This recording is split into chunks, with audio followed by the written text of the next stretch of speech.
So today I want to talk about our process. In fact, how we learned, how we discovered the best way of doing what we do, which has been honed over a lot of years, actually, way back since 1994. Um, we started off, we've always used video cameras. And the reason for using video cameras is really simple. You're able to scrutinize, to review, to play back, to share, to get different perspectives on a clip or an event that you've captured. And that's really, really important. And the simplest way of maybe describing the importance of video is that you see 5, 10 times as much once you've reviewed the material than when you're actually there filming it. So yes, you can be an ethnographer and you can take notes of something that you've seen. But believe me, you're going to see much, much more if you were able to review that event again and again. Sometimes it's not practical to take a camera into certain situations, but we've never had a situation yet where we can't recharge cameras and put batteries back in them and carry on filming. So there's no excuse. But again, cameras aren't for everyone. And we need to have high quality footage. We use documentary filmmakers with ethnography backgrounds, or ethnographers who are experienced filmmakers. I should say anthropologists who are experienced filmmakers. So what do we used to do? Go and hang out with a household, spend a few days with them. We always like to spend time, not just go in for a couple of hours and do an interview, which isn't ethnography anyway. But we used to ask them questions as we were following them around. So, why did you just pick this up? Why are you using this to clean your bathroom? And they would stop and answer us. And we realized very quickly that it wasn't really adequate. It wasn't giving us everything that we wanted.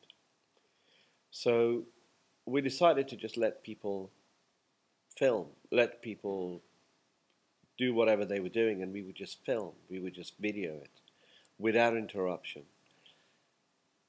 And it was much more naturalistic. People were able to relax and just get on with it like they would do as if we weren't there. Obviously we are there, there's no getting away from that. And as an experienced filmmaker or ethnographer, you will be able to tell the difference between somebody being normal and acting normal. It's a huge difference between the two. Anyway, if you're interested in knowing more about that, email me, let me know. But I'm going to carry on and talk about this whole thing about filming people. And then, once they'd finished an event, or maybe 2 days of filming, doesn't have to be a specific event, we would then interview them. So ask them questions about everything we'd seen them doing. And that was much better. It worked a lot better. But then you had to rely on people's ability to remember the specific events that we'd actually captured and filmed.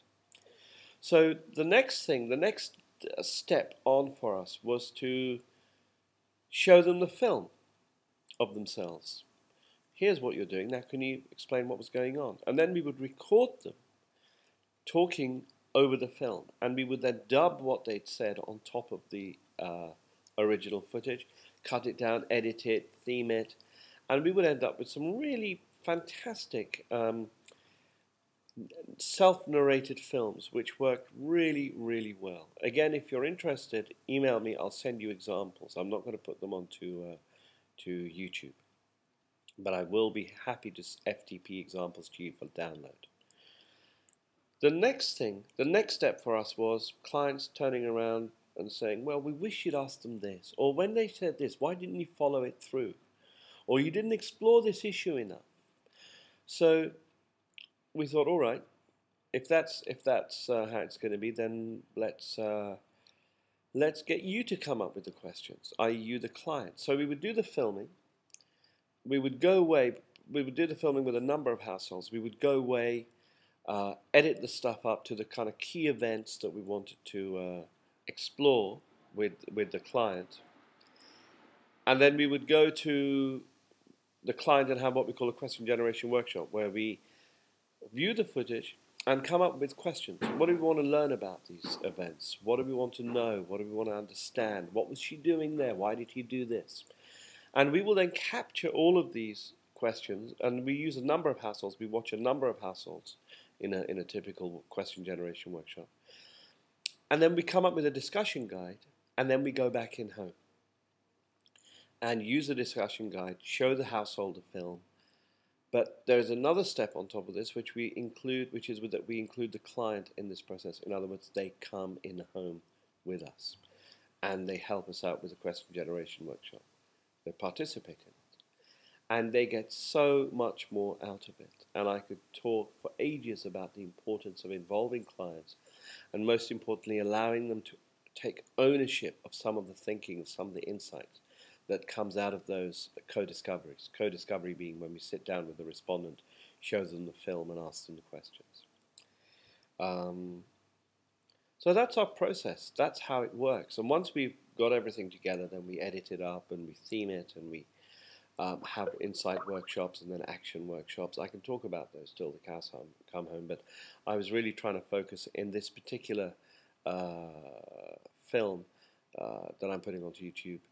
I wanted to focus on the actual process of capturing our data and getting the most insight and understanding from the households.